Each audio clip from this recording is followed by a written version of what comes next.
Assalamualaikum dan salam sejahtera. Hari ini cikgu nak ajar tajuk keupayaan elektrod piawai.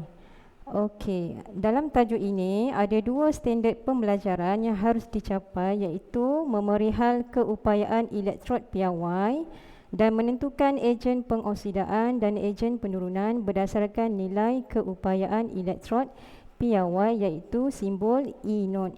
Okey, cikgu mulakan dengan apa yang dimaksudkan dengan keupayaan elektrod piawai. Keupayaan elektrod piawai E0 bagi sel diukur pada keadaan piawai.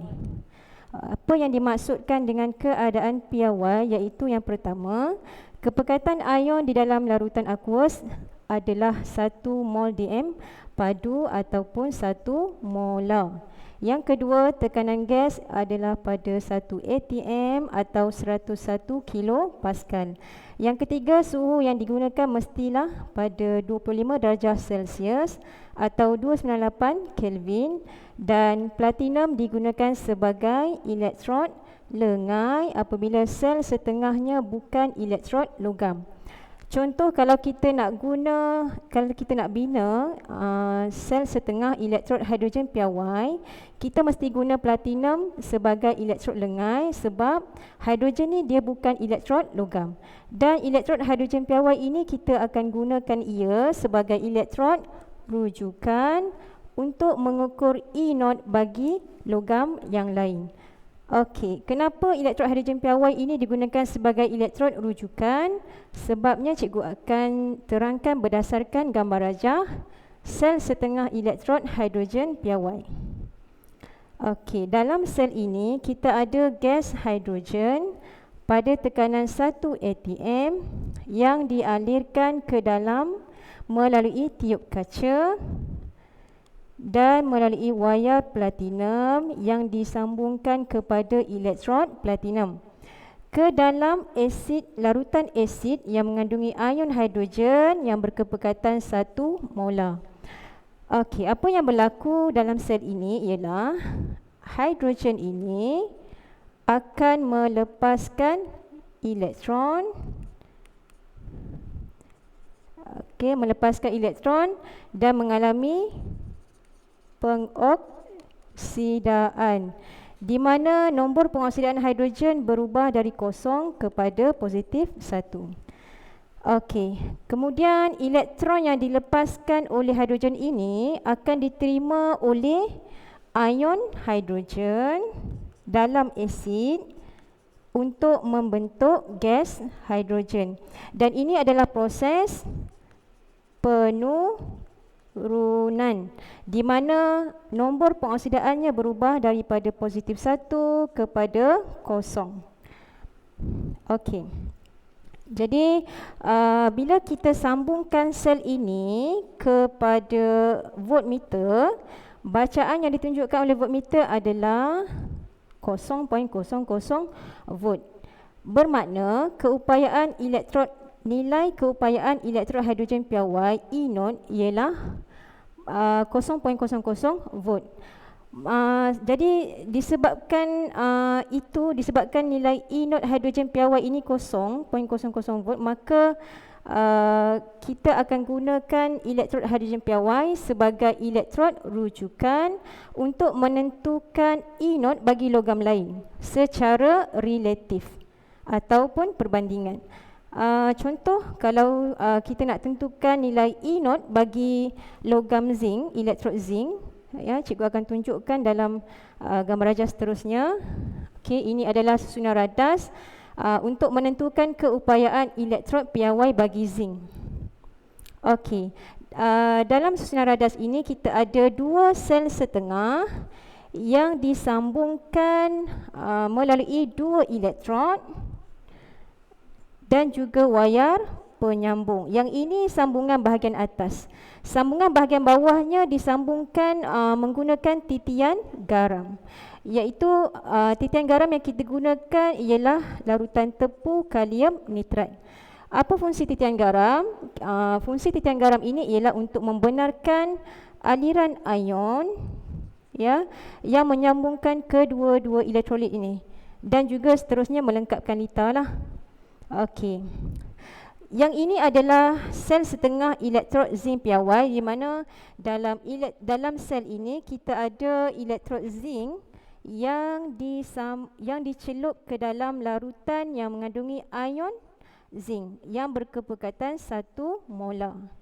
Dan dalam sel setengah elektrod hidrogen piawai, kita ada gas hidrogen pada tekanan 1 atm dialirkan ke dalam larutan asid yang mengandungi ion hidrogen berkepekatan 1 molar juga. Okey, apa yang berlaku disebabkan zinc ini lebih cenderung untuk melepaskan elektron dan menjadi terminal negatif, maka zinc akan melepaskan elektron dan mengalami pengoksidaan, di mana nombor pengoksidaan zinc berubah dari kosong kepada positif 2. Okey, kemudian elektron yang dilepaskan oleh zinc ini, ya, elektron zinc ini dia akan melepaskan elektron kan. So elektron ini dia akan bergerak melalui wayar penyambung, okey, bergerak sampailah ke elektrod platinum. Dan di sini apa yang berlaku ialah ion hidrogen dalam asid akan terima elektron ini untuk membentuk gas hidrogen. Dan ini adalah proses penurunan. Okey, penurunan di mana NP ataupun nombor pengoksidaannya berubah dari positif 1 kepada 0. Okey. Okey, pergerakan elektron ini akan menghasilkan tenaga elektrik, di mana tenaga elektrik tadi dikesan oleh voltmeter. Okey, voltmeter ini akan menunjukkan bacaan 0.76 volt. Dan 0.76 volt ini sebenarnya merujuk kepada nilai E0 bagi zinc, iaitu negatif 0.76 volt. Tanda negatif ini menunjukkan bahawa zinc ini adalah terminal negatif. Dan kita dah tahu yang mana E0 hidrogen ialah 0.00 volt. Jadi signifikannya bacaan voltmeter ini adalah merujuk kepada E0 bagi zinc. Okey. Jadi secara teorinya, keupayaan elektrod piawai ialah beza keupayaan antara elektrod dan ion aqueousnya yang berkepekatan 1 molar relatif kepada elektrod hidrogen piawai pada suhu 298 Kelvin dan tekanan 101 kilopascal. Okey, seterusnya bagaimana kita nak menentukan ejen pengoksidaan dan ejen penurunan berdasarkan nilai E0? Okey, cikgu terangkan dulu. Semakin positif E0, semakin mudah sesuatu molekul ion mengalami penurunan dan menjadi ejen pengoksidaan. Dan semakin negatif E0, semakin mudah sesuatu atom ion mengalami pengoksidaan dan menjadi ejen penurunan. Okey, contoh cikgu nak compare antara zinc dengan argentum. Okey, kita tengok nilai E0-nya. E0 bagi zinc adalah yang paling negatif. Jadi zinc akan mengalami pengoksidaan dan menjadi ejen penurunan. Manakala E0 argentum adalah yang paling positif, maka argentum akan mengalami penurunan dan menjadi ejen pengoksidaan. Okey, contoh lain, kalau cikgu nak compare antara kuprum dengan argentum, okey, kalau tengok di sini nilai E0 kuprum dengan argentum ni dua-dua positif. Tapi kita kena compare antara kuprum dengan argentum, E0 yang lebih positifnya ialah argentum. So argentum akan mengalami penurunan dan menjadi ejen pengoksidaan. Manakala kuprum nilai E0-nya kurang positif, maka kuprum akan mengalami pengoksidaan dan menjadi ejen penurunan. Okey, so Itu kalau kita nak tentukan ejen pengoksidaan dan ejen penurunan berdasarkan nilai E naught. Kalau kita nak compare dari segi kekuatan sama ada ejen pengoksidaan atau ejen penurunan. Okey, cikgu tunjukkan satu contoh. Okey. Katakan cikgu nak compare antara zinc dengan argentum. Okey, kita tahu E naught bagi zinc adalah negatif. Negatif 0.76 volt. E naught bagi argentum positif 0.80 volt. Dari segi ejen penurunan, zinc adalah ejen penurunan yang lebih baik daripada argentum. Manakala dalam masa yang sama, zinc adalah ejen pengoksidaan yang lebih lemah daripada argentum.